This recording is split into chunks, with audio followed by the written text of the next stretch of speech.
Um, Great. Thank you. Thank you, Susan. Susan is our moderator today. Susan, not everyone here is known to you. Maybe you could introduce yourself briefly.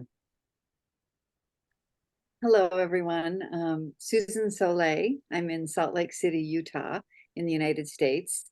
And I have this fabulous job of working with ProSocial world and really working on the programs and supporting developing new programs and supporting the staff and team as we do that. So I'm hoping to see you more. And serving as a liaison with the Charter for Compassion. Yes. So which is one of our great partnerships. Okay, well, let's begin. So as I said, so great to have Sarah Woods here as another arts person, so we can continue to explore the arts from an evolutionary perspective. Sarah, you are an award-winning playwright and creative systems thinker. You are the founder of Artists in Exile, supporting artists to find refuge in the UK. You're based in the UK and visiting researcher at the Center for Existential Risk at the University of Cambridge.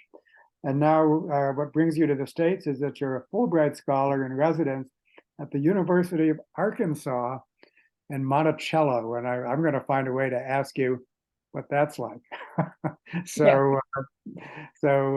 Anyhow, Sarah, please take it away. I'm really looking forward to hosting you. Welcome.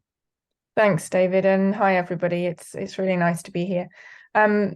So I work with story across a wide spectrum of work, from writing librettos for operas for companies like Welsh National Opera and Birmingham Opera in the UK, writing theatre plays and musicals, writing radio dramas and adaptations, and some screenplays largely for the BBC. And I just dramatised Alexis de Tocqueville's Democracy in America for BBC Radio 4. And I'm currently writing a musical about an asylum seeker who takes sanctuary in a UK church and what that reveals about the roles of church and state and our attitudes to others. I also work with communities, sometimes using forum theatre, which is Augusta Boel's method for working with communities who are suffering from oppression and trying to affect change there. Sometimes I'm co-creating work with communities, often communities who we call hard to reach, only really just because they're in a different place to where we are. Sometimes that's an opera, sometimes that's more of a sort of creative campaigning piece. And I work on campaigns and projects for social good. And as David said, I'm currently in the US on a Fulbright scholarship. And it sounds like I do a lot of different things, but I think I do a lot of the same thing. But just in different ways. I use the same set of skills. I'm always working one way or another with story to try and create positive change in the world, but just through different means. And during this period, this recent period, we've been made to feel less successful if we work across a variety of media or disciplines. But I think we're beginning to learn that a more connected, more relational way of working and being can serve us in the society that we're part of well. And I think this also reflects changes that we're seeing in the world, not just to the ways that we work, but to the ways that we think as well, as we move from a period of intense specialization, which, while it creates experts in specific fields, often disables the connections between them. And I think we can see the pattern that lies behind this move into intense specialization in the Western world in many ways in our societies. And it's a pattern of separation, of division between things that we might say started to emerge about 200 years ago, with the shift from agricultural to industrial society, which was really brought about by our changing relationship to energy. And I'm in Baltimore at the moment. I'm at Towson University working with the systems ecologist Brian Fath. And over breakfast this morning, he was showing me a book by Frederick Soddy, who's, you probably know, I didn't, a Nobel Prize winning chemist. And this book's called Wealth, Virtual Wealth and Debt, which was written in 1926. So he's a chemist writing about economics, and he sums it up very nicely, I think, saying the flamboyant era through which we've been passing is due not to our own merits, but to our having inherited accumulations of solar energy from the Carboniferous era, so that life for once has been able to live beyond its income. And using this bank of solar energy stored in fossil fuels, he says, had we but known it, it might have been a merrier age. which almost a century on has a distinct ring to it. John Ruskin, the British writer and artist and philosopher, who we could either call a jack of all trades or a polymath, which is another way that those of us doing more than one thing might describe ourselves.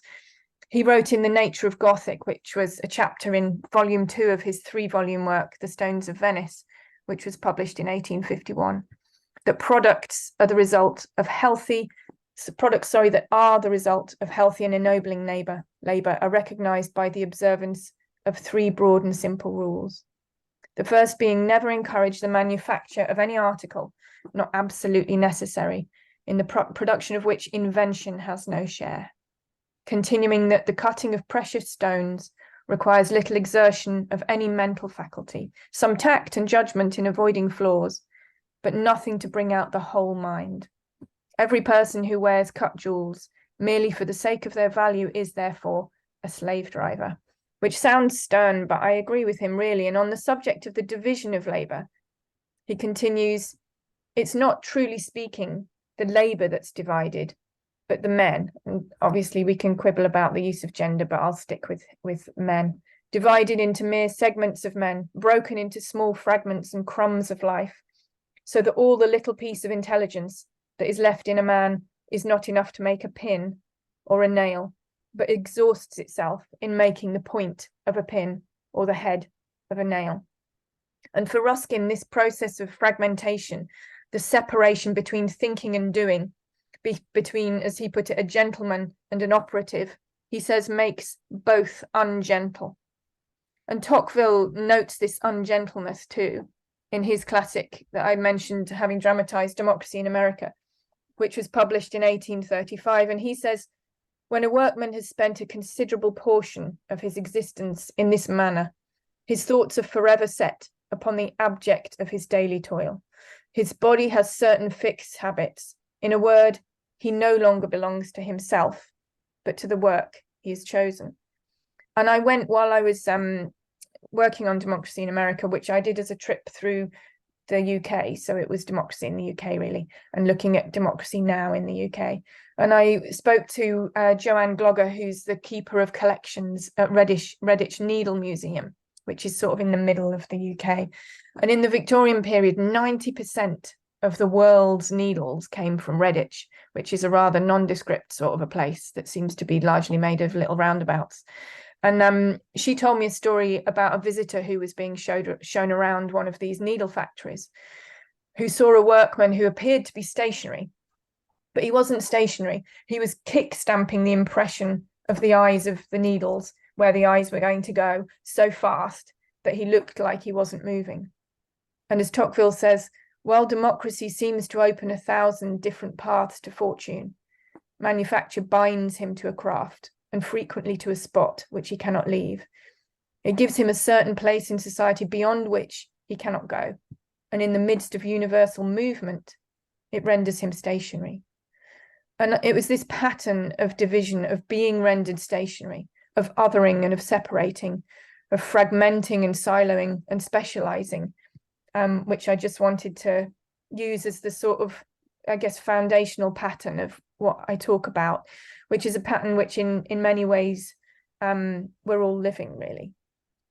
And it's this working with patterns, often with very simple patterns, with what underlies the behaviors and events and paradigms or mindsets of our time, as a way of enabling us to habituate and embody some of the thinking and the being shifts that we need to make, the shifts that will help us move past this time of endings that's really at the heart of the work that I do, which I feel is a kind of seeing into or through that can enable us to think and work in ways that foreground connections and relationships, creativity and emergence, and the ways in which the parts of the thing relate to its whole, what John Ruskin might call the help of everything by everything else, which I really like. And to consider what that means about boundaries and borders and identities, which feels really crucial to us in facing the current challenges that we have as a species living with other species on a finite planet. In 1926, so again, going back a century, the American writer Gertrude Stein, who was living in France, said in her lecture, Composition as Explanation, "There's singularly nothing that makes a difference a difference in beginning and in the middle and in ending, except that each generation has something different at which they're all looking. By this I mean so simply that anybody knows it, that composition is the difference, which makes each and all of them then different from other generations. And this is what makes everything different. Otherwise, they are all alike, and everybody knows it because everybody says it. It's very likely that nearly everyone has been very nearly certain that something that is interesting them. Can they and do they? It's very interesting that nothing inside in them, that is, when you consider the very long history of how everyone ever acted or has felt, it is very interesting that nothing inside in them, in all of them, makes it connectedly different. By this, I mean this. The only thing that is different from one time to another is what is seen, and what is seen depends on how everyone is doing everything. This makes the thing we're looking at very different, and it makes what those who describe it make of it. It makes a composition. It confuses, it shows, it is, it looks, it likes it as it is, and this makes what is seen as it is seen. So what she talks about is the idea that the First World War, she goes on to say, Lord Grey remarked that when the generals before the war talked about the war, they talked about it as a 19th century war, although to be fought with 20th century weapons. And it feels the same now, that while World War I was fought by people with 19th century brains and 20th century weapons, so we often seem to be trying to solve the problems of our time with modes of thought we've brought with us from the last century. So this idea of composition that she's talking about, which makes the difference. And that's why the systems thinker Fritjof Capra argues that solving our current problems demands a radical shift in our perceptions, in our thinking, and in our values. A change, he says, as big as the Copernican revolution. And Gertrude Stein understood about patterns. In the autobiography of Alice B. Toklas, who was her life partner, an autobiography that actually was written by Gertrude Stein, she says, Basket, although now he is a large, unwieldy poodle, still will get up on Gertrude Stein's lap and stay there. She says that listening to the rhythm of his water drinking made her recognize the difference between sentences and paragraphs. And my dog drinks every day. In fact, I have 3 dogs, so that at any one time there's likely to be a dog drinking. And yet I'd not really noticed, I hadn't really listened to one of them drinking. And when I did, having read this piece from Gertrude Stein, I too recognized the difference between sentences and paragraphs. Early on in his book, The Elements of Drawing, which is a series of 3 letters to the aspiring artist about how to draw, Ruskin says, I'm nearly convinced that when once we see keenly enough, there's very little difficulty in drawing what we see. For Ruskin, the whole technical power of painting, or really any endeavour which we might be engaged in, depends on our recovery of what may be called the innocence of the eye, that is to say, of a sort of childish perception. And I did a podcast a year or 2 ago with Harriet Harris, who's the chaplain of Edinburgh University, and also my oldest friend, who I've known since I was about 5. And she said that this reminded her of the idea of the beginner's mind in Zen Buddhism, of which the Zen Buddhist monk Shunryu Suzuki says in his book, Zen Mind, Beginner's Mind, which is a transcription of one of his talks. He says, the mind of the beginner is empty, free of the habits of the expert, ready to accept, to doubt, and open to all possibilities. It's the kind of mind which can see things as they are, which step by step and in a flash can realize the original nature of things. He goes on, in the beginner's mind, there's no thought, I have attained something. All self-centered thoughts limit our vast mind. When we have no thought of achievement, no thought of self, we're true beginners. Then we can really learn something. So seeing truly gives us an ability to see things, as Ruskin would say, merely as such, without consciousness of what they signify, reminding us that when grass is lighted strongly by the sun in certain directions, it's turned from green into a peculiar and somewhat dusty looking yellow.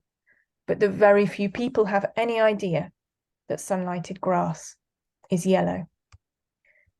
In the summer of 2018, I was writing an opera for Welsh National Opera, and I interviewed Crystal Lehman. Crystal's a member of the Beaver Lake Cree Nation, who are an Indigenous community in northeastern Alberta in Canada. And there's 900 members of the Beaver Lake Cree Nation, and they live in an area of forest the size of Switzerland. And there are 19,000 fossil fuel projects that have been authorized there, including the toxic and polluting tar sands mining. And their rights are enshrined in a treaty, Treaty 6, which was entered into by the Beaver Lake Cree and the Canadian Crown in 1876, a treaty that's not only being ignored, but eradicated. And Crystal said, my ancestors, they went and they entered into treaty. They followed our visitors' protocol. And their protocol was writing everything down on a piece of paper. And then they said, to make it official, you have to sign it. And a lot of people, they said that they put an X because they don't know how to write. No, our ancestors knew exactly what they were doing. And when they made that X, which is how non-Indigenous people interpret it, for us, it's not an X. That's our 4 directions. It's the 4 directions. We agreed to share the land to the depth of a plough. We agreed to share the land so that you could bring your family here and cultivate the land here to the depth of a plough. And beyond that, that's our responsibility. Anything up there, meaning the air, that's our responsibility. And when we entered into that treaty, that was a peace and friendship treaty. That wasn't about giving up. It wasn't about leaving or surrendering. Why would our people agree to leave or surrender lands and resources that do not belong to them? They wouldn't, especially in their language when they don't even have the concept of selling land and resources. It would be like selling my mother or selling my children. And listening to Crystal talk, it really struck me that the Cree worldview and the dominant Western view are so diametrically opposed that it's almost impossible to see one from the other. We only know what we know. And as a result, we see what we expect to see. And in the case of the above story, we, and I say, well, we as a sort of, a white person, we saw stupidity where there was wisdom, backwardness where there was profound forward thinking. And when we come to any situation, we bring with us what a recent neuroscientific theory, predictive processing, calls our priors, or the assumptions we have based on our prior experience. So if the narrative of your childhood is that people hurt you, then the story you carry as an adult is likely to be, don't let anyone get close to me. And for Jane Goodall, the activist who spent her life working with and protecting chimpanzees, that meant that when as a little girl she dreamt of going and working with animals in Africa, she dreamed as a man. So this was her daydreaming. And I asked her, I did a project with her, and I asked her why she thinks she did that. And she said, I dreamed as a man because in those days it was men who did that sort of thing. The only women who went out there weren't doing anything like I wanted to do. They were missionaries, wives, and things like that. So I'm going to continue on for about another 20 minutes or so probably, and I'm going to talk about story, and I'm going to talk about how important stories are for us, and I'm going to talk about systems and systems thinking a little bit. And in talking about all of these things, I'm going to be talking about patterns, which I've started to do already, and about processes, all of which is also about the ProSocial. So 3 things beginning with P and 3 things beginning with S. Just as Gertrude Stein says again about Basket the poodle in a letter she wrote to the critic Alexander Woolcott. By the way, Basket's vocabulary all goes with B. He has bed and basket and beg and bone and ball. He only talks in B's. For the last about 7 years, I worked at the Danish National School for Performing Arts, and I did some research into the roles that story plays in our lives. Philip Pullman, the British author, says after nourishment, shelter, and companionship, stories are the thing we need most in the world. And we tend to think of story as singular, but actually story comes from lots of different places in our lives. So that at any point, there's a number of different narratives playing out and intersecting for us. And the first group of those, I would say, is the stories that we tell ourselves. And we all have stories we tell ourselves to make sense of our lives, about who we are and what's happening to us. Some of them we're aware of. Some of them are more unconscious and automatic. And I do an exercise with groups I'm teaching where we explore our inner voices, those voices that we have in our heads that pop up at different times. And it's always a really funny exercise, because most of us have these voices, but we hardly ever talk about them. And they perform various functions. Some of them are positive, some of them are not so positive.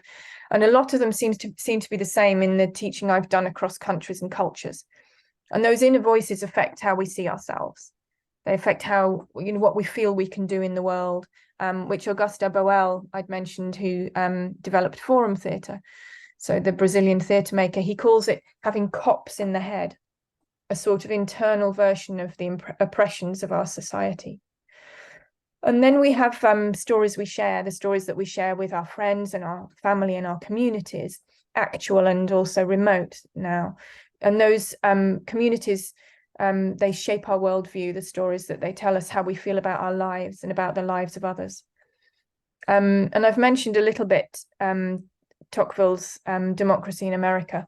I'm sure he was a French aristocrat whose parents nearly got their heads chopped off during the French Revolution. So he came away to America, I think because it looked like his life was a bit difficult. It was hard for him to make progression in his career because things were a bit dodgy for the aristocrats. And so he's 25. He came to America in 1831 to find out more about democracy, because he believed that there was a democratic revolution happening that was starting in America and that it would soon come to Europe. And he was right. And he thought democracy promised new blessings, but also that it could bring danger, which is where I think it's most useful for us today. And the first line of the first volume, there's 2 volumes of it, he says that while he was in America, nothing struck me more forcibly than the general equality of conditions. And he sees equality as the fundamental fact of a democratic society. And he worried that as greater equality made it possible for people to improve their position in society, more people would be attracted to business, so that the making of money would become more central to society. And that as people got busier with the making of money, they'd have less time and interest for other things like philosophy and literature, and the study of religion, and even public and political duty. And he saw this as encouraging a taste for physical gratification, which can bring people to think that all is matter only, and that this materialism hurries them back with mad impatience to these same delights, which he describes as a fatal circle, which democratic nations are driven round, and advises that it were well that they, or we, should see the danger and hold back. And he sees all this as bringing a turning inwards, where everyone seeks their opinions within themselves or their immediate friends and family, or from a newspaper, or we might say from social media, which can drop the same thought into 1,000 minds at the same moment. And this turning inwards or individualism means that having severed themselves from the mass of their fellow creatures, having drawn apart with their friends and family to form a little circle of their own, they willingly leave society at large to itself. He says the discharge of political duties appears to them to be a troublesome annoyance, which diverts them from their occupations and business. If they be required to elect representatives, to support the government by personal service, to meet on public business, they have no time. They cannot waste their precious time in useless engagements. Such idle amusements are unsuited to serious men who are engaged with the more important interests of life. These people think they're following the principle of self-interest, but the idea they entertain of that principle is a very rude one. And the better to look after what they call their business, they neglect their chief business, which is to remain their own masters. And he says that if we're not careful, this can lead to despotism, which he says uses all of its influence to keep people apart. It likes egotism. A despot, he says, easily forgives his subjects for not loving him, provided they do not love each other, which is a sobering thought at a time where we're being encouraged to be suspicious and frightened of others, not just those with nothing who are desperately seeking asylum and refuge, but anyone who might have different thoughts and ideas to us. And he says, at such times, it's not rare to see upon the great stage of the world a multitude represented by a few, who alone speak in the name of an absent or inattentive crowd. They alone are in action, whilst all are stationary. They regulate everything by their own caprice. They change the laws and tyrannize at will over the manners of the country. And then we wonder to see into how small a number of weak and worthless hands a great people may fall. And this links really to the third class of story that I wanted to talk about, stories that we're told by all sorts of agencies, the media, political parties, charities and corporations. And we call these stories dominant narratives, dominant meaning to have power or influence over. So we can say a dominant narrative is a story that we're told and that we often tell ourselves and that we think most other people believe. Some of them we might believe, some of them we may actively resist, and some of them we may live without even being aware of. And those stories take up space, they deny space to other stories, and they're often so normalized that we don't even see them. So to continue Augusto Boal's metaphor, there are cops in our heads, but their headquarters are outside. We also carry stories with us, so the fourth group of stories from our cultural upbringings, myths and legends and religious stories and folk tales. And at different times in stories, so the final group of stories are the stories that we've told about the future. And at present, our future visions are really dominated by dystopias and catastrophes, and this affects us as well. Just before the pandemic, I took a group of Danish master's students to visit the Swedish Institute for Children's Books in Stockholm. And each year they review all the children's and young adult fiction that's either been written in or translated into Swedish. And I asked the librarian who I met whether I was right in thinking that my children, who'd grown up over the preceding 20 years, had a diet of stories that were largely dystopian and apocalyptic. And she said, yes, that had been their findings, that most of the stories that they were surveying were dystopian and apocalyptic. But then she said the year before, another theme started to emerge, which was that of a stranger arriving in a foreign land and being cared for, which I think is interesting in terms of what we feel it's important to talk to our young people about. The writer and activist Paul Mason suggests that we keep imagining these stories of apocalypse and of ending because we're rehearsing the end of capitalism, and we're certainly rehearsing the end of something, or perhaps the end of a number of things. And my Fulbright scholarship, David was asking, is based in Arkansas. So just to say a little bit about that experience, I've been learning quite a bit about the end times, about what's prophesied in the book of Revelation, that final book of the New Testament, in which John tells us about a scroll that has 7 seals, which God is holding as he sits on the throne. And the scroll has on it details of end time events.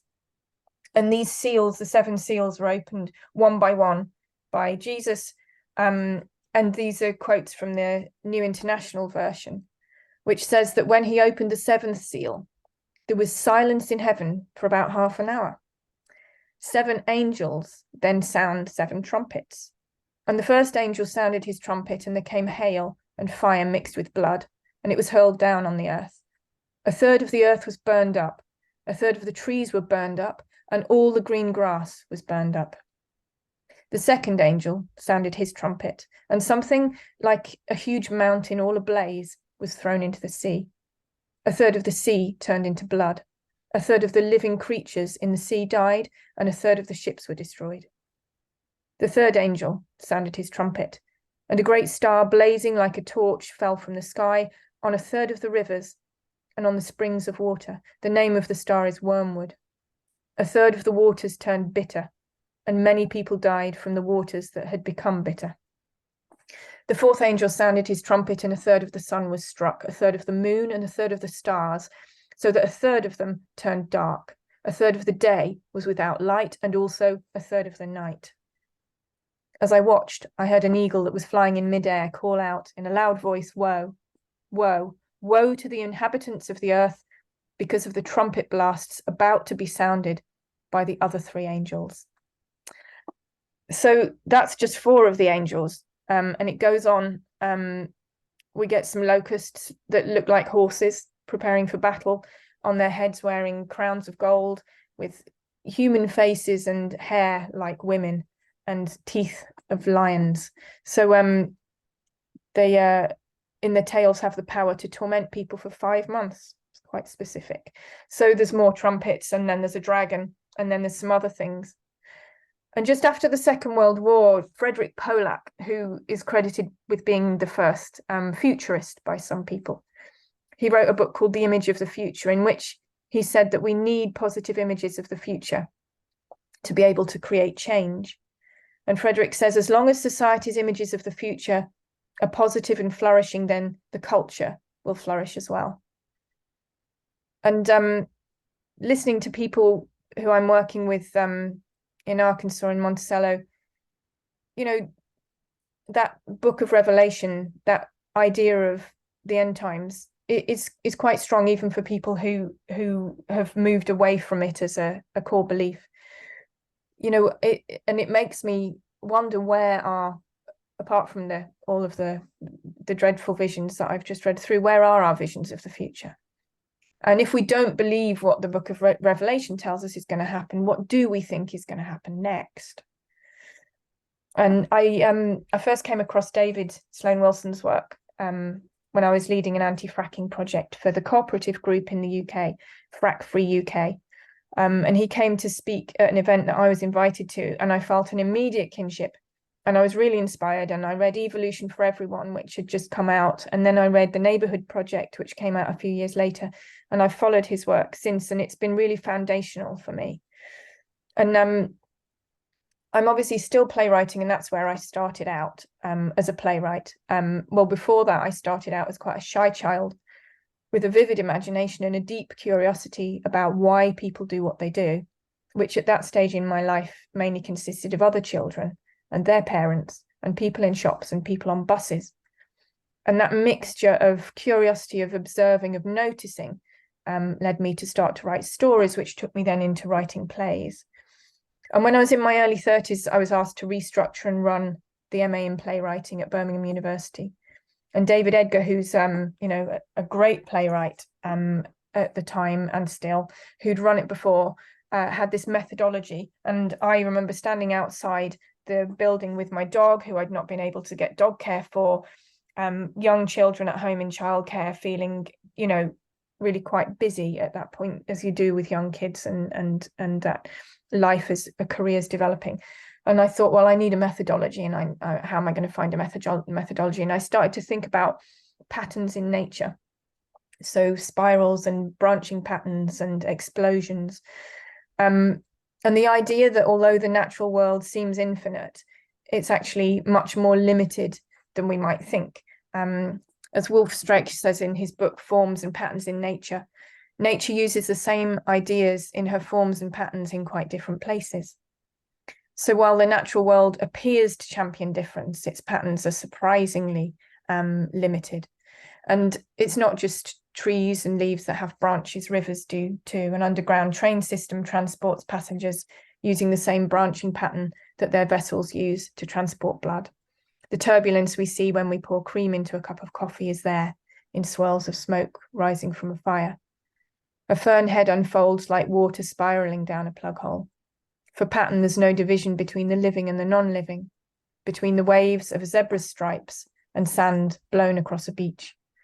The plates on the shell of a tortoise join together like bubbles in a cluster. Mud at the bottom of a dried up pond and the glaze on a ceramic plate share their cracking.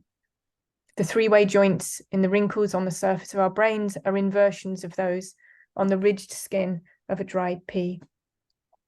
Water flows like hair, falling and curling, and wood flows too, along patterns of stress. And as Peter S. Stevens says in his book, the new water chases out the old, but the pattern remains the same. And while we might not have noticed these things specifically, when we stop and think, when we stop and truly see, we know we know that these things feel right for us. And since then, I've used a mix of this sort of the systems thinking, the patterns in nature, and the story work in everything I do, really. And I work with all sorts of people who are engaged in processes of complex change or of creating change in complex situations, or both. And I thought I might just mention two projects, and obviously we can have more of a conversation afterwards if people are interested in the sort of application of it all. So Ashton is a London-based charity, and their mission is to accelerate transformative climate solutions and to build a more just world. And I was working with them to explore how storytelling and creative campaigning could support their co-benefits work with local authorities. So these local authorities who had declared a climate emergency, but then didn't know what to do next. So we worked with the West Midlands Combined Authority, which is a big group of local authorities, and then the North of Tyne Combined Authority. And we brought together council officers, elected officials, and a broad range of local stakeholders. And we worked with 3 or 4 fictional characters who between them characterized all of the issues, that whole sort of pie of issues that different departments were wrestling with in their daily work: food poverty, fuel poverty, air pollution, joined up transport, mental health, green spaces, and to enable them by working to support these fictional characters to move out of their siloed departmental positions and to multi-solve. So we had actors playing the characters, and then we got these different people from different parts of the Combined Authority working in groups to try and look for the sorts of co-benefits that acting on climate change can bring. And it meant that with the focus on this character and their story, they forgot about the other limits that they might otherwise have been thinking about working with, and focused much more on helping this person. And they knew they were actors. So we had the characters talk about themselves, and then in the groups the actor would say, I'm an actor playing this character, and they would speak on behalf of their character. But people got so into it that afterwards somebody sent one of the actors who was playing the part of someone who'd been made redundant, sent him a load of job applications, which was very sweet. So people really cared about these characters even beyond the session. The other project I was going to mention is called People and Patterns. And that's with the Centre for the Study of Existential Risk at the University of Cambridge. And it looks at how we think rather than focusing on what we think. And it starts from the premise that the world is an increasingly complex and confusing place. And that as we attempt to make sense of what's happening, we can find ourselves drawn to solutions that are too simple, reactive, and reductive. And that in our yearning for more certainty and less unknowing, we can be led to disconnect from the complexity and from those who we feel are not like us, weakening solidarity, driving conflict, entrenching the positions of those with power attached to the status quo, and exacerbating catastrophic risk. So at the same time that we're sort of entrenching and sort of hiding away from the complexity, we also know from the pandemic that everything is connected across nations and populations. So if a problem isn't singular, then nor is an appropriate intervention. And so this project sort of looks at how transformation in our collective thinking can increase our capacity to transform our collective transformation in our individual thinking can increase our capacity to transform our collective thinking and to improve our ability to respond to these problems. And it's sort of a creative systems toolkit, I guess, that enables all sorts of people to hold and to work with complexity in a relational way. And what I'm doing during my time here in the US this fall is exploring this thinking further. So I was with Fritjof Capra in Berkeley last month with my partner Emily, and we went to talk to him about his work on the 4 principles of life, which exist at all levels of life, from the simplest bacterium to plants and animals, including people. And these 4 principles of life that he's been working on recently, the first is that life organizes itself into networks, that the network is the basic pattern of organization for all living systems, and that life organizes itself It's not determined from the inside, but from the outside, sorry, but by the living system itself.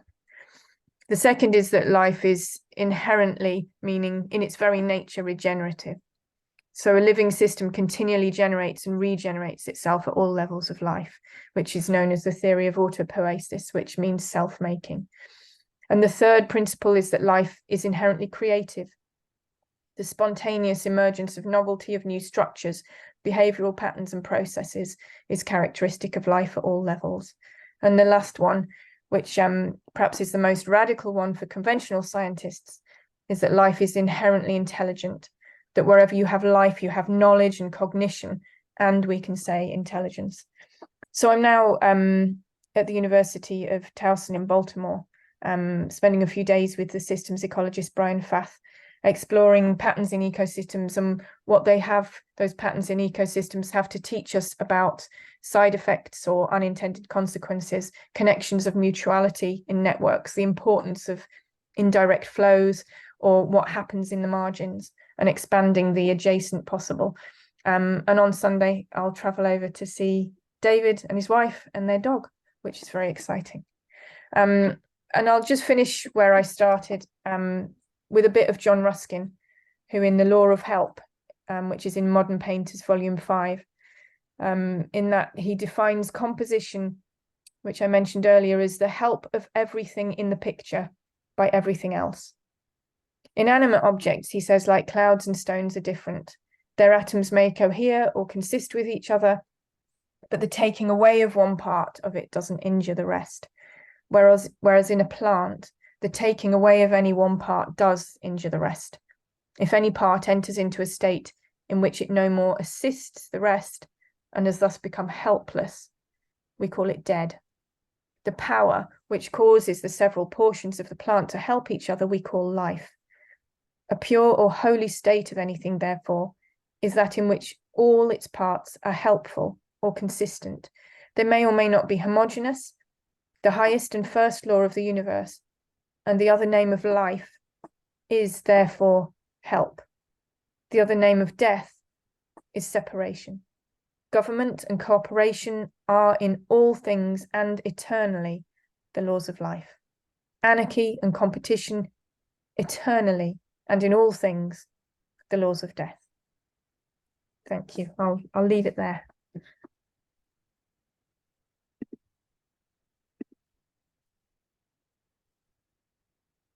Wow, so amazing. So I think that it would be great to have a breakout session so we could all have a chance to speak in small groups. So Susan, could you set that up, and let's make it for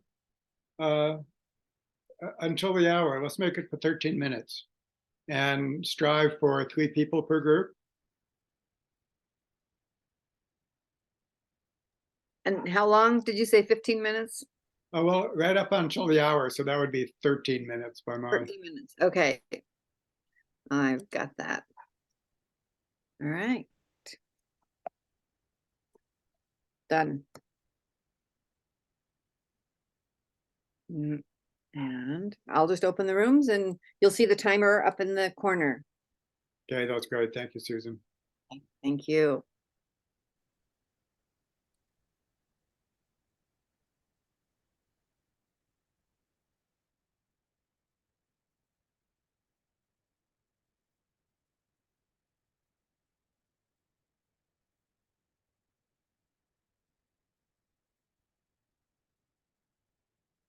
Junia, do you want to go into a room? I would love to be in a room with you.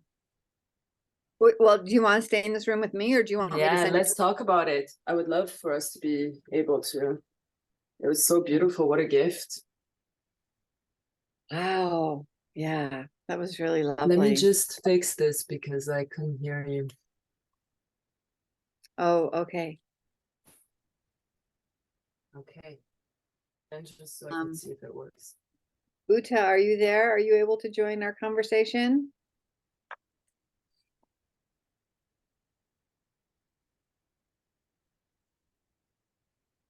You may have to step away for a minute. Exactly. Wow. So I'm gonna beautiful. have to listen. Yeah. It's so beautiful, so beautiful.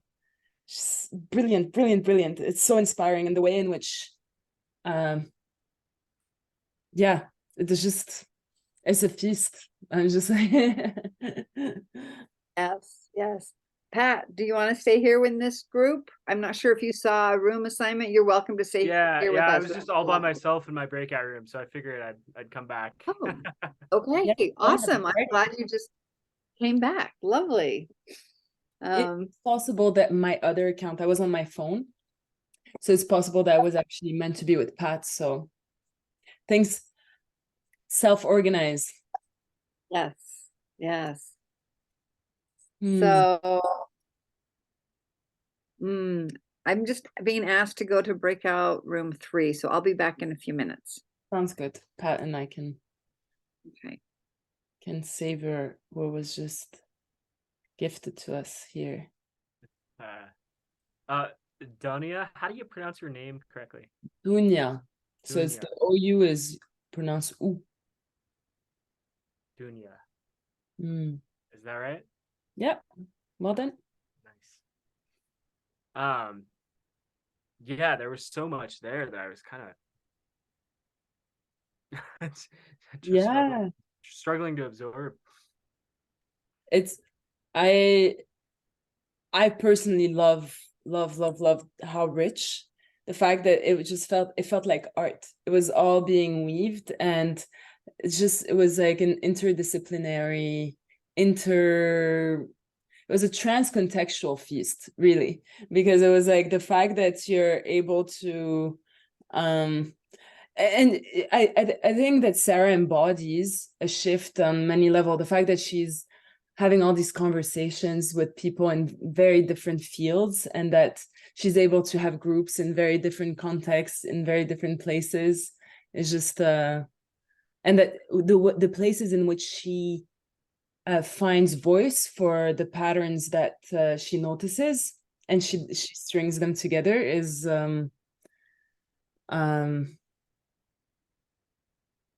yeah, it does something to my system that feels it gives me, yeah, it nourishes. I find it very nourishing.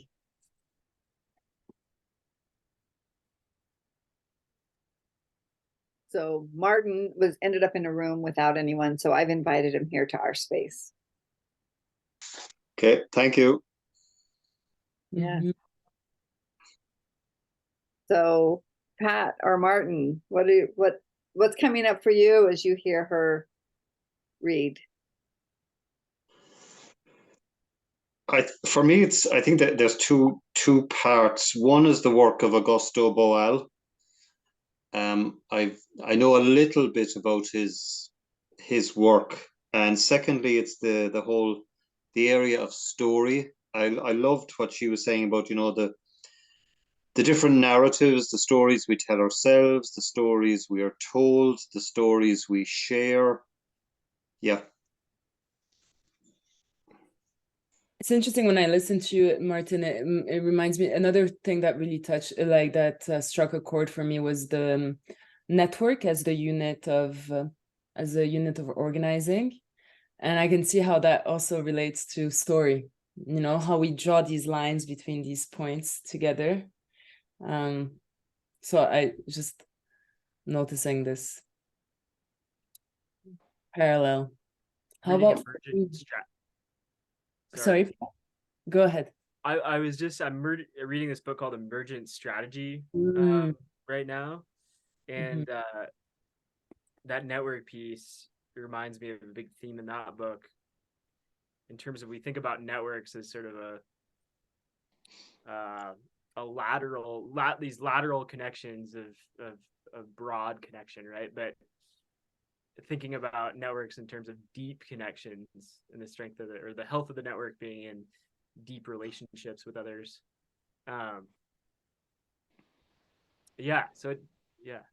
Just picking up on some similarity there. And then I loved that idea of having actors play kind of a composite of the stakeholders or what's at play, to both just dehumanize the what's at stake in these sort of bureaucratic or scientific agencies. That's a cool idea. And I'm a teacher, so it kind of opened up.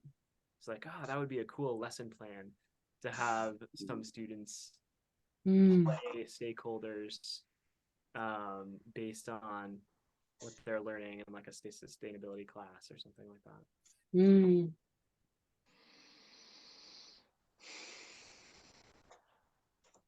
How is it for you, Susan? Thank you, Dunya. I think for me, what I found, and I have lots of plants in my house. I love plants. And as she was talking about, all parts of the plants are needed. And when you remove a part, it's death, because all parts help. And help is another word for life. That really resonated with me. And that separation and competition is death. So, you have collaboration on one hand, which is life and regenerative. And then you have competition on the other, which is separation and death. And I just went, why have I not seen that before? I really thought that was very profound.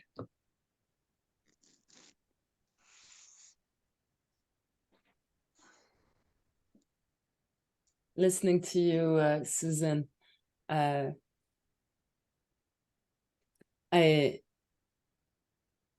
feel a sense a bit of pushback also, because I'm like, yes, there is that, and yes, and, which is, I think, in theater and improv, there's a lot of yes, and I think that was another thing that was really beautiful in the patterns. There was like, to allow also for paradox and for chaos and for one of the I feel like every day I get little gifts, like things that come to the surface for attention. And one of them today was beholding. Can we behold what is broken? Can we behold the beauty of in just what is? And I guess that's connecting me also to the whole thread around the beginner's mind, and that also was brought up.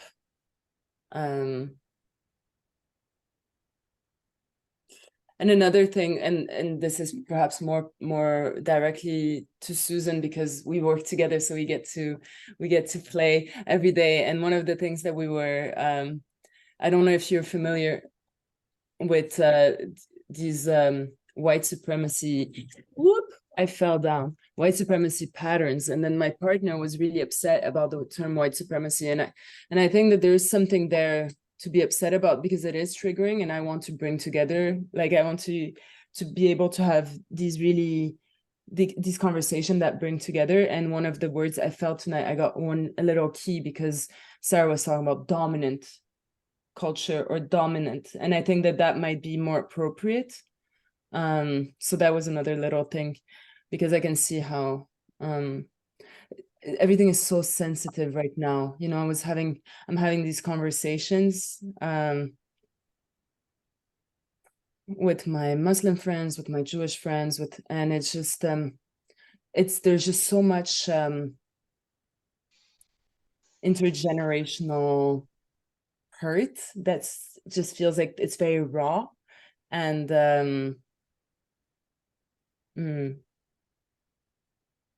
how to thread lightly, in a way that connects, where we can just behold.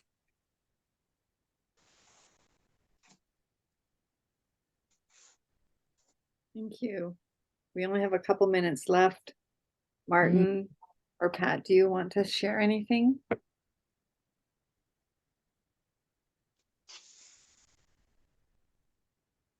Go ahead, Pat.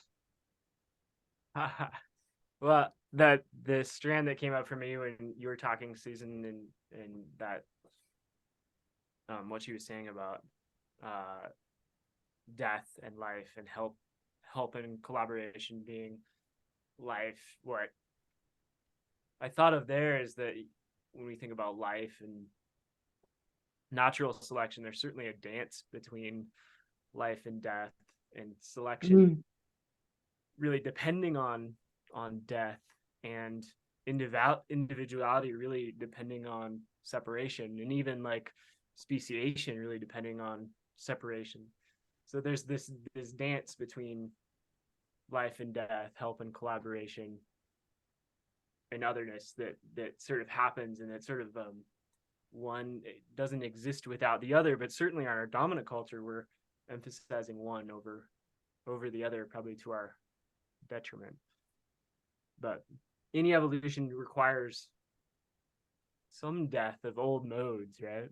So yeah, there's still a dance there. Thank you. Yeah. Martin, do you want the last 40 seconds?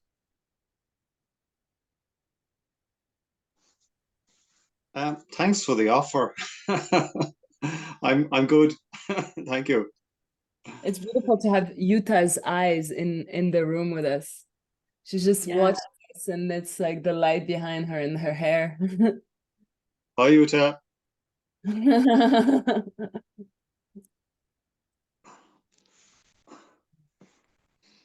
Well, thank you everyone for this lovely conversation. Oh, I think I'll get a message to close the breakout rooms, and then we'll actually have 37 seconds after that. Okay, there we go. And people will be popping back into this main room. So I really liked that. I've been to several of these, and we haven't done breakout rooms, and I found this to be very helpful. I was just having the thought that I love how ProSocial emphasizes breakout rooms, or at least some element of breakout rooms, in a lot of the meetings I've been to, or a lot of the lectures I've been to. Welcome back, everyone.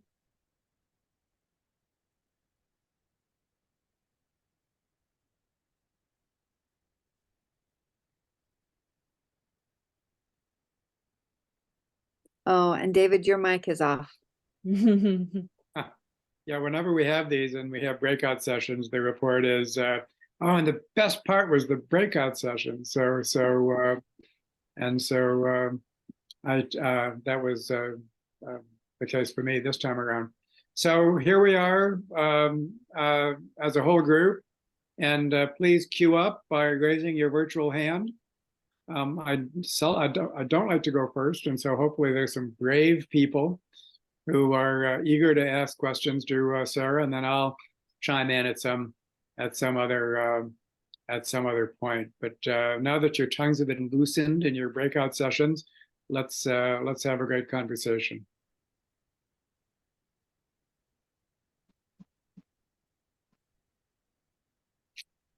Kathleen.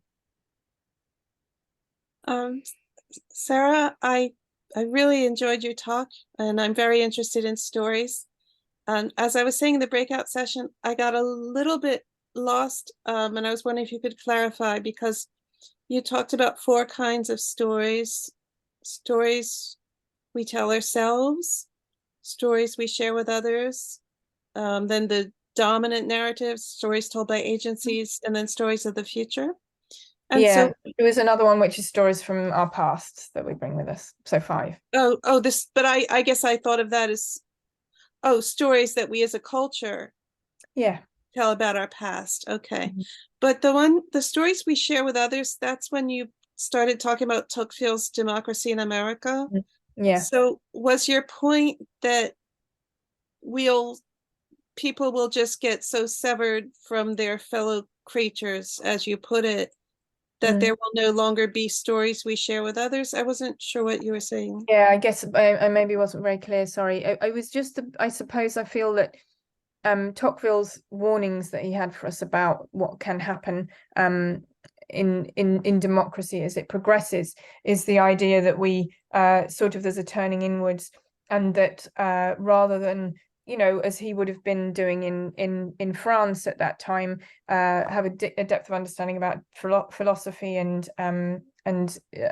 almost, you know, the Bible as literature in a way, that instead people are sort of focusing just on learning from themselves and the small group around them, which I guess I was drawing a parallel to now, really, that and it's another version of becoming siloed and separated, is that our stories are in these little echo chambers in terms of our communities, which can mean that we end up you know, very divided as groups of people. But I don't think I made that analogy particularly clear, sorry. No, I think I get it. I think I might have just missed something, that's all. Thank you. Okay. Mitty. Hello there, everybody. I was really lucky. I drew Sarah's partner, and was with Emily and Wayne, and my goodness, Emily has drawn the short straw, I think. I slightly facetiously, but only just a little bit facetiously, said, if you can solve the core of the British government, then we're home and dried as a species. Because I really think that the great things are possible. Sarah, I love your thesis that we change the narrative and we change what happens to us, and that we can co-create our future that way. And I really, really believe in the power of story. And I spend most of my time these days in the various platforms that I am involved with, and online groups in particular, and on-ground groups, looking for the green shoot stories, the ones that tell us that actually the ship is already changing direction, because I think amazing things are happening, and these islands of coherence are beginning to coalesce. I'm involved with many groups that are talking with other groups, and the similarity of our context and our experience and what we're trying to do tells me we're growing from the ground up, and there's very, very healthy things going on. But I wanted to ask you, what narrative, what changed narrative will you take back to the UK from your stay in the United States? What are the stories that really stand out for you? What's excited you? Well, I guess being in sort of the deep south of America, it's been yeah, a very different experience to if I'd have come to Baltimore, which feels a lot like the UK in many ways. There's an enormous generosity among people. And I guess what I've learned is that, you know, in that culture, elements like, you know, religion, and even things like, I guess, race, almost have different shapes. They almost take up different shaped spaces in the society. And that's been really interesting. So I guess I'm taking back a bit of a mixed story. I've been talking to the BBC about doing about dramatizing Revelation, the book of Revelation, as a result of that trip. But I think marrying it with, you know, things like someone might keep a gun next to their bed, but they don't lock their doors of their house. So there's these interesting paradoxes where, you know, somebody might vote for policies that are racist or homophobic, but, you know, as a queer woman, everyone's lovely to me. So there's almost a disconnect between things at a local level and then things at a political and policy level. So that feels like a really important lesson in that it's much more textured. You know, when I said I was going to Arkansas, most of my friends and family said, "Oh, don't get shot." And I sort of said that as a joke to the people, you know, that I've met there, friends there, and they were like, "Well, yeah, that's not an inaccurate thing to say," but it's much more than that. And I think there's something about that texture that actually it feels like if there's a turning of a screw in the world at the moment, you know, that's turning everything, one of the places it might be being turned from is the deep south of the US. Yeah, and if I can insert before turning to Wayne, is the a wonderful book on that topic. It's called The Culture of Honor by Richard Nisbett and Deb Cohen. Do you know that book, Sarah? Do you others know that book? Yeah. And basically, what it shows is that the herding societies have a certain culture and need to, because they have to protect their own resources. And that the South, especially the Scots-Irish immigrating from England, represent these herding societies and this culture of honor, which on the one hand is very polite, and on the other hand is quick to anger and retaliate. So as they put it in that book, the armed society is the polite society. So it's really fascinating, and also illustrates this idea. Our stories, are adapted to our cultures. And I'm gonna when it's my turn, I'm gonna return to that theme. So Wayne. First of all, can you hear me? Yep. Oh, okay, good. My question is, this is an idea that I've kind of been exploring. It's the idea that if a group or a local culture community loses their public narrative, does this constitute cultural trauma? Yeah, I think that's really interesting, and I guess I think that's part of what Tocqueville was talking about. That if we lose touch with the bigger picture, and we forget the duties that we might have beyond our circle, then yeah, I think all sorts of difficult things happen. And I think then, he says we're then sort of ripe for despots, and a sort of divide and rule, so that not only are we then divided from those who govern us, we're also become quickly divided from each other. So I think that's what we're seeing a lot of, actually. That's what I'm getting at. And I guess that's what seems to be, to me, kind of the core of what the trauma represents, is that breaking apart of a certain unity of identity that comes with a community or a cultural group. Yeah. That's really their strength, in a sense, provides the resiliency of the community or of the group, and provides a framework for which that happens for individuals, I guess. Yeah. I can't help it. Keep going, Wayne.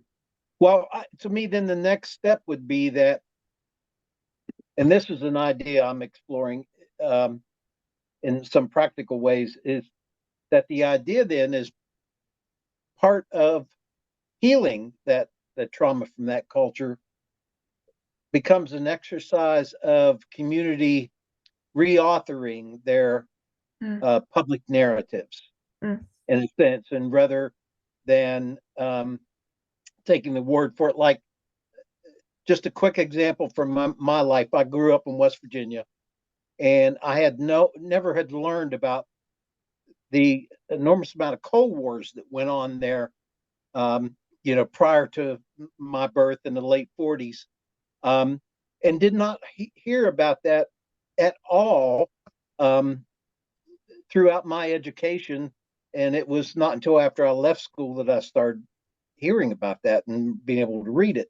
I think groups of people lose something when they lose that part of they lose a connection, not only to each other, but also to their past, that continuity of the evolution of their culture, so to speak. Yeah, I agree, and it resonates in terms of some of the sort of versions of story and belonging that I've been hearing in Monticello in Arkansas. Yeah. Right. Hal, and then I'm going to raise my hand. So go ahead, Hal. Yeah, in the breakout, I got to meet Chris Spain, and we talked about how we got here, our path here, and he said he was a storyteller and taught storytelling, and realized that he understood how he understood his process, and somehow had an epiphany that storytelling and the reception to storytelling, I guess, was an adaptation, and starting to learn that, and I told them that I, like 13 years ago, saw a flood of calculated disinformational stories creating a world of people with an alternative reality, and this is what drove me to ultimately get here. And I mentioned, let's see, Michael Tomasello's 9-month revolution, so-called, when at almost exactly that age, children begin to want to have shared experiences with people, to point to something amazing and want another person to look at it and be amazed. And if they're not amazed, they're disappointed. If they don't look, they're disappointed. And I said, this is the beginning of self-teaching of shared intentionality. And he responded with the story about Mother Goose Hour at the library, where the librarian is talking to 3-year-olds, and their natural response is to listen and be engrossed by it. And so to him, he cited that as a kind of shared intentionality, and I agree. I thought that's a good example. I wouldn't have thought of that. So we had a very good conversation.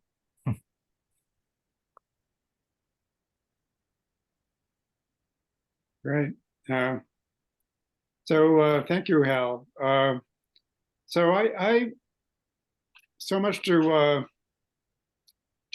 say, but I think thinking of stories and everything else about symbolic systems from a modern evolutionary perspective leads to the conclusion that, or a concept of stories as the cultural equivalent of our genes. You know, with dual inheritance theory, we have 2 streams of inheritance, genetic and cultural, and so our cultural systems are symbolic systems, which are not largely stories, not exclusively. To think of them as the cultural equivalent of our genes, and for me, that's really deep. I mean, I spent a lot of time thinking about that, and of course, I guess one of the reasons that it strikes me as deep is because it just emphasizes the connection between the stories and action, and everything that's inner about our worldviews, our meaning systems. We have an impoverished vocabulary to describe them, but the reason that they exist is to inform action. That's how tight it is. And when you looked at when you listed your different kinds of stories, then that's just different context, you know, basically, you know, your internal dialogue, how that leads to action, what you say others, how that everything leads to action. And that action might be appropriate for the environment, it might be adaptive to the environment, or not. It might be good for some people and not others. It might be, and so therefore, and in this world, just about every culture and its stories are mismatched to the current environment. And so the need to tell new stories and to actually calibrate those stories so that they do lead to right action at multiple scales and multiple contexts is why this has to be a conscious process. Because if it's not conscious, then the new stories will come about, but they're not going to make everything good. Quite the contrary, evolution doesn't make everything nice. And so what do you think about this central concept, that stories and more generally our meaning systems are the cultural equivalent of our genes? Is that just like, you know, repackaging things that have already been said in other ways, or do you find a kind of an added conceptual value for thinking of dual inheritance theory and our stories as literally the cultural equivalent of our genes? Yeah, I mean, I really like that idea. I think it works very well, and I think we've tended to sort of diminish some of that cultural inheritance as we focused more on our, you know, actual genetic inheritance, and tried to break it down into those chunks. But I think stories are really, really important. And I guess in terms of then how do we start to deal with that? What I've been working with is encouraging groups and students in different groups to ask questions of stories, which are essentially pattern-based questions. So to ask, what does this story seek to do? Does it seek to unite or to divide? And it's a simple set of questions that enables you to start to see what the pattern of the story is. So rather than just seeing the top version of it, because I think what the underlying patterns and processes of stories are actually, in a way, that sort of cultural inheritance, in the same way that I was saying that, if we're having story after story after story of dystopias, or if we're having story after story after story about division and the danger of the other. And that's what I hear a lot of in Arkansas when I, ask people about why they've got guns, then they'll say, well, the people come over the border and, so they're not feeling threatened by their neighbors, although they're probably, the shootings are more likely to shoot themselves or their own family in many ways, but what they're afraid of is the other. So I think there are deep patterns of story that I would almost say is that version of the genetic part of it. And I think those patterns, if we can start to, begin to that thing about start to notice the patterns of those stories, almost more than the content of the stories, if you know what I mean. Yeah, that's great. I've listed some books here. After Emily goes, I might just describe some of these books and why I felt impelled to list them. But Emily, why don't you go? Yes, thank you. Thank you so much for such an interesting presentation. I really enjoyed it. And the way I know David is that I took his course on the science of the noosphere. And I have a great interest in the idea of the noosphere, which was Teilhard de Chardin's idea, which was a positive future, a utopian future. And so I'm thrilled that I'm going to be able to give a presentation at the upcoming conference on the noosphere. And my presentation will be on the literature of the noosphere for secondary education. And what I'm doing is tracking this idea of how the noosphere forms among humans in stories that would be appropriate for high school students. And in doing so, I look at how people unite, how people come together, what does collectivity look like, and also stories of empathy, kind of starting with empathy with animals, and then moving to empathy with people, and moving to this idea that that is called empathic fusion. So where they actually, the protagonist in the story enters into an intersubjective relationship with someone else or something else through empathic fusion. So I just really resonate with what you're talking about, and I'm working on the utopian side of this.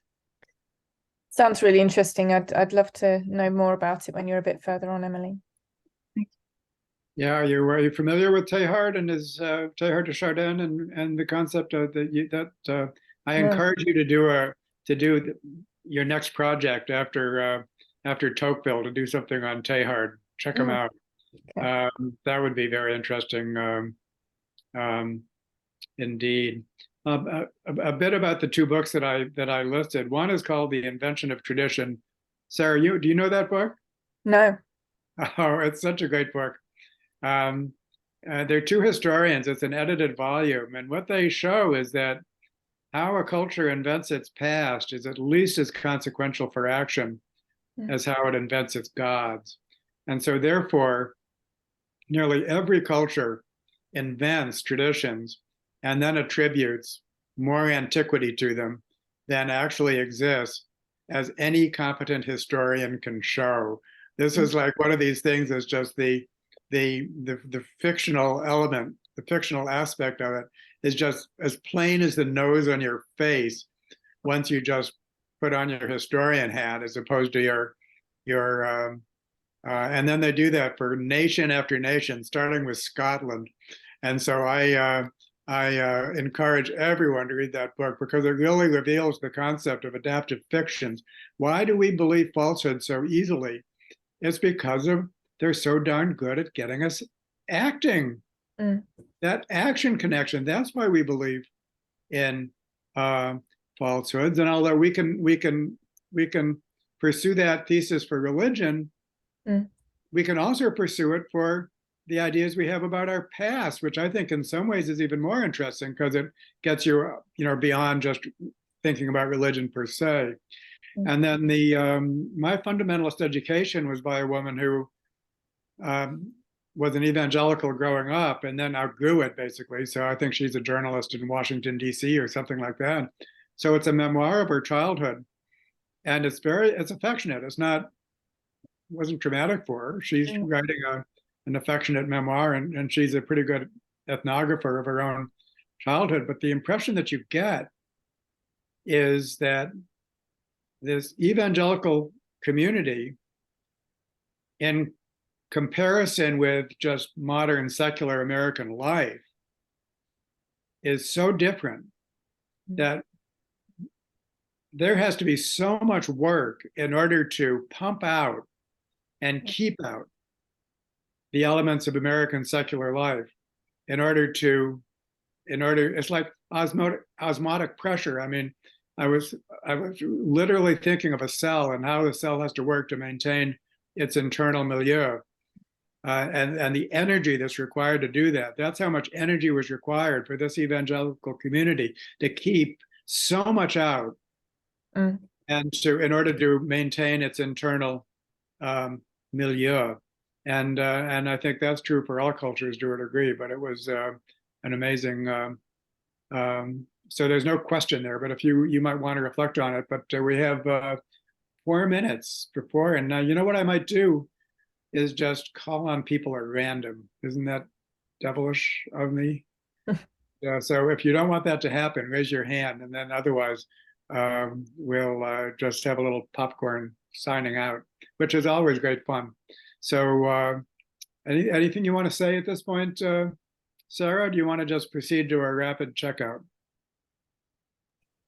There's nothing else I want to say particularly apart from just that it's been lovely, and I look forward to more, with the work that you're doing and the groups.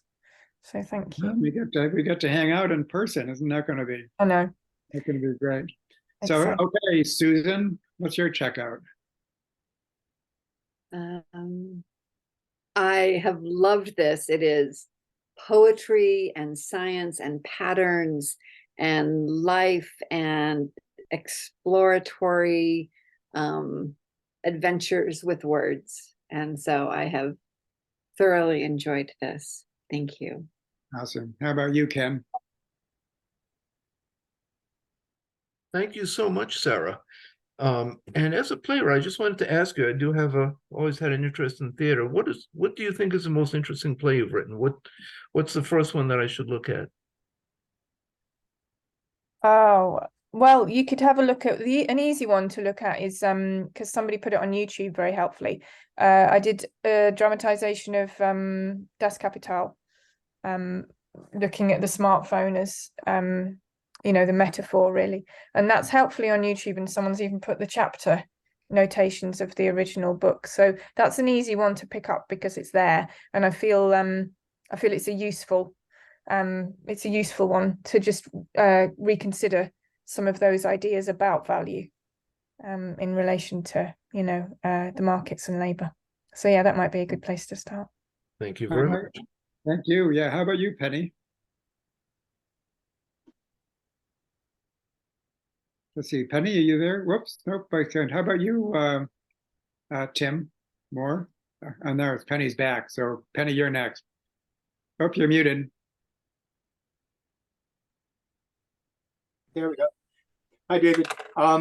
Sarah, it was wonderful. I'm curious about, I've read a lot of books on screenwriting, and a lot of them have sort of schematic patterns of how characters and Sorry, I just lost everything in my bag. Are you there? Hello? Can you hear me okay? Sarah, can you hear? I'm here. Yeah, I think Penny was struggling with her internet connection. Okay, so Tim, go ahead. Sarah, I was just going to ask you about a standard pattern I see in stories a lot, and that actually plays out. Seems to be a more, these three characters seem to be a moral shortcut for a lot of people, which is the hero, the villain, and the victim. And I often talk about how Ahmaud Arbery got caught in that script with the father and the son being the heroes, protecting the neighborhood, the victim, and going after a villain who was just happened to be jogging through the neighborhood. And that script almost played out almost automatically. And I'm wondering, these kinds of basic schemas between characters, do you think they're overplayed? Do they concern you?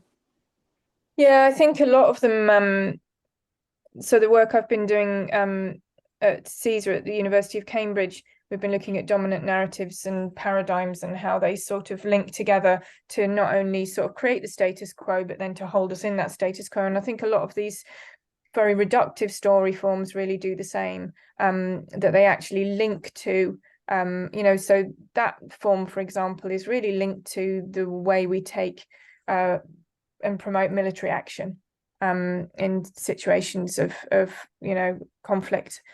So I think they can be really damaging. And I was at the start of the Ukraine war teaching a group of students from different parts of Europe in Iceland, and these students came in from Lithuania, from Germany, from Denmark, and different places, and they said, well, we don't know if it was art for social change.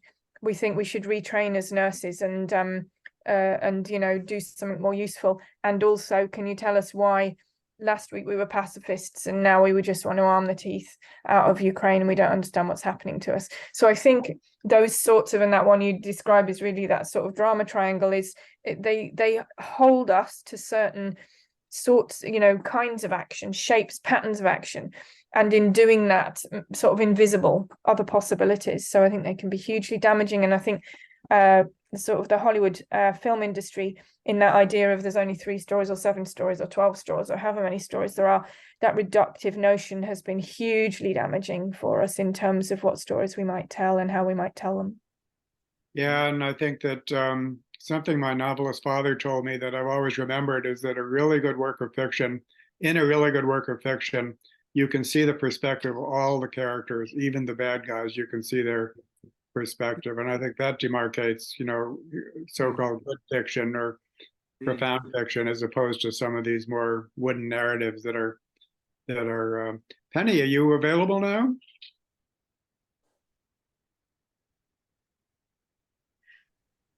Thanks, David. It's nice to see you again after the last few weeks.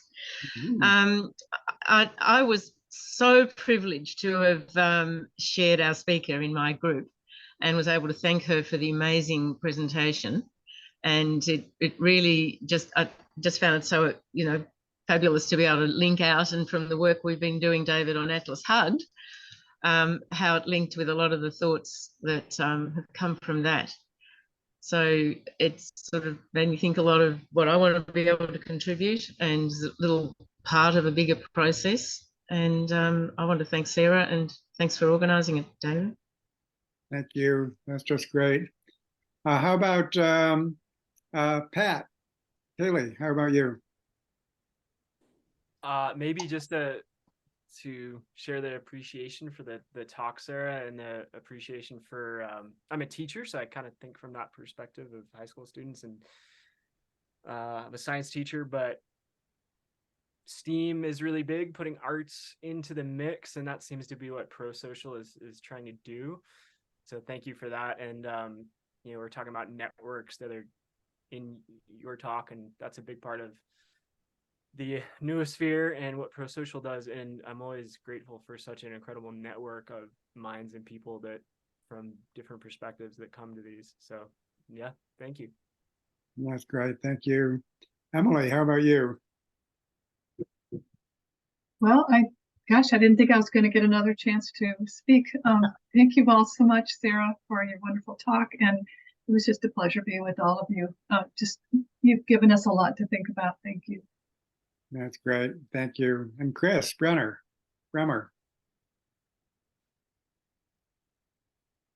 off screen. So maybe I'll pass to Emily Miles. How about you? Thanks. And I'm Sarah's partner, so it's been a delight listening to Sarah. Great.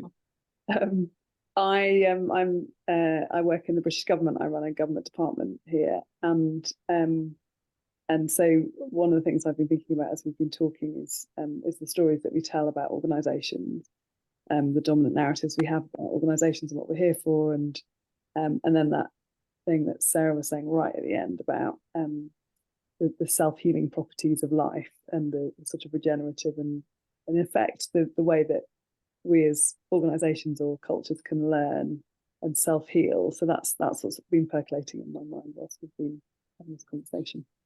Yeah. These checkouts are really great. Why didn't you guys raise your hands, for heaven's sakes? That's my question to you. But Peter, how about you? Peter Brooks. By coincidence, today I went to an exhibit. It was sort of the connections between Gloria Stein and Pablo Picasso. How she was initially inspired in her writing by Picasso's Cubism and his other abstract notions and other abstract artists at the time, and then eventually how her work inspired other artists, the plastic arts and dance. They had videos, etc. And so I'm applauding Sarah's talk for being Steinian in two senses. One, sort of a collage of many different sort of themes. I would love to see the transcript and dig it all and spend some more time with it. And also this notion of looping, connecting things together, which was one of Gloria Stein's that we learned in this wonderful exhibit. So thank you. That's great. Thank you. Martin. Yeah. Hi, Sarah. Thank you. My question, I work as a teacher. I teach history and geography in the second level in Ireland. My question is, I've used Joseph Campbell's idea of the hero with 1,000 faces. Generally, it's quite positive in terms of the responses that I get back from students. Are you aware of any limitations or critiques of his idea? That's my question. Yeah, I mean, I guess what I'd suggest that maybe you have a look at as well is Ursula Le Guin's the carrier bag theory of story, which I think gives the sort of the female sort of a more plural but a different look at it, just that gives, I think, balances that sort of gender approach. And I think she just really challenges us to think about even the notion of a singular hero and the idea of stories that are have a more plural structure, which I think I found as I'm teaching playwriting through systems thinking and systems thinking through story to young people. They've grown up in a networked world. They understand systems thinking to an extent. I'm working with a student, a young woman who's a cheerleading scholar at the university I'm at, and she's a natural systems thinker. And I think encouraging young people to tell stories of and explore story structures of plurality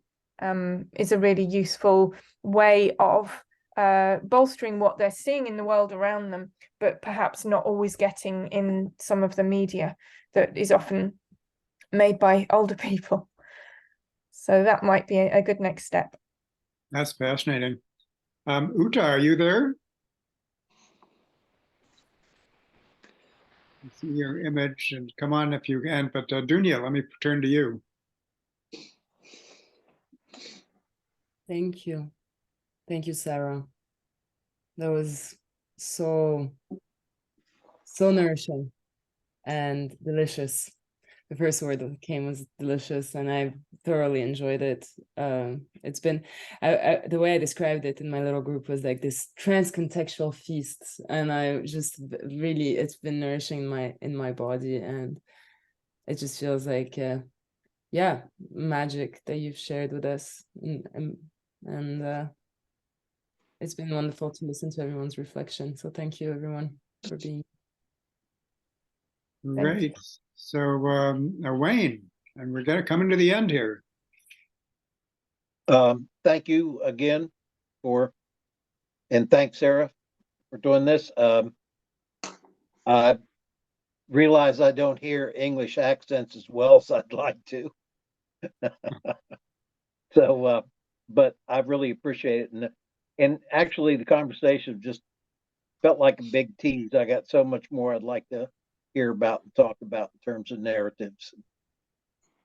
Well, that's great, and that's why we're here week after week, and so and why ProSocial World and the ProSocial Commons is a continuous process. So so that's best of all, and also that we're always hopeful for engagement with our speakers. So Sarah, that means that we should think about collaborative potential and what might come next, and all of the different win-win situations that are out there. And unusually, in your case, we could actually do that in person over a cup of tea. So that'll be great. Brilliant, yeah. All right, friends. So I believe that's it. And so thank you to everyone.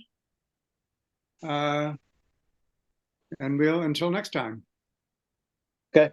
Thank you very much.